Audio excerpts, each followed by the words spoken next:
میخواستم این روزا یه پست بذارم راجع به این سیبیل یه خورده بخندیم. این یکی دو روزه یه اتفاقای افتاد وحشت کردم.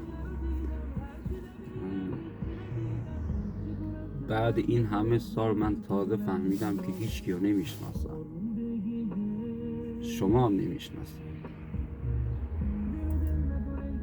شناختن این نیست که مثلا اسمش چیه، فامیلش چیه، پدرش کیه، مادرش کیه. آدم ها دو تا رو دارن، یکی همین که میبینی، اون یکی داخله باطنشونه. اون کجا خودش نشون میده؟ وقتی که اسم پول بیاد،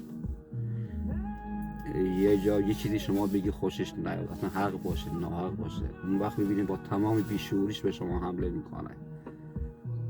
یه وقتی از خودت زن و بچه‌تون نزنین برای کسی.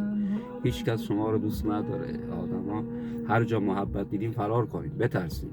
بدون یه نقشه براتون کشیدن، کارشون که راه بیفته مثل مار پوست عوض میکنن.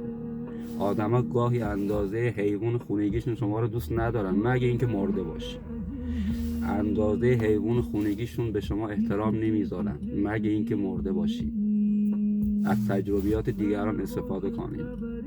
همه چیزو نمیشه تجربه کرد. موفق باشید.